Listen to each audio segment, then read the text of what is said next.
Acting Chief Meteorological Officer Dr. Gavin Cummings said making weather reports more understandable is one of the aims of the forum. Perhaps maybe there are parts of the forecast that are not very clear to them, or the language that we use as meteorologists, hydrologists is not necessarily in the language that they want to take to their stakeholder group.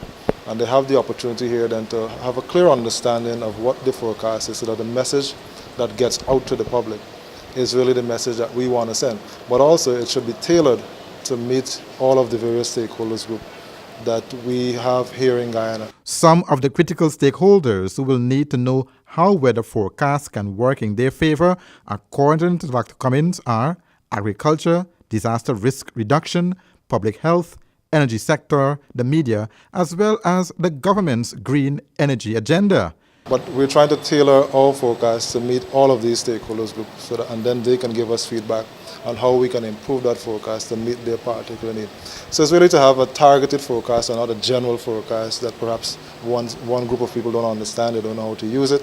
Here, each group has the opportunity to interact with us and to really get clearly what we're trying to say with regard to our outlook for the season. And this is specifically talking about seasonal forecasts in excess of 2 weeks, up to 3 to 6 months, and not the daily sort of weather forecast that we do from time to time.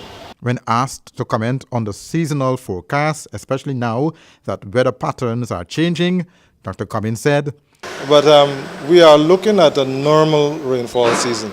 Now, that's often a problem too, what is normal? But when we talk about a normal rainfall season, we're talking about looking at the long-term averages. What would have been happening over perhaps the last 30 years in December, January, February, November, that sort of thing, from November to February. So we're expecting similar sort of conditions. We're also seeing a very weak influence of La Nina, which would suggest that we have above normal rainfall.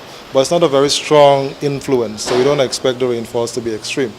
But one of the things that we would have observed historically for the secondary rainfall season or the shorter rainfall season at the end of the year is that we have very intense short duration rainfall, which can cause heavy flooding in some localized areas. So there's always a possibility of us having that sort of flooding where you have perhaps 24 hours, 5 inches of rain, 6 inches of rain. So that's the sort of scenario that we're anticipating for this rainfall season. According to Dr. Cummings, the rainfall season normally starts in November, while October is normally the driest month in the year. Dr. Cummings also pointed out that according to what the Met Office is seeing, the rainfall season will start mid-November, going all the way to perhaps mid-February 2017. Andrew Weeks reporting, Safe TV 2, Headline News.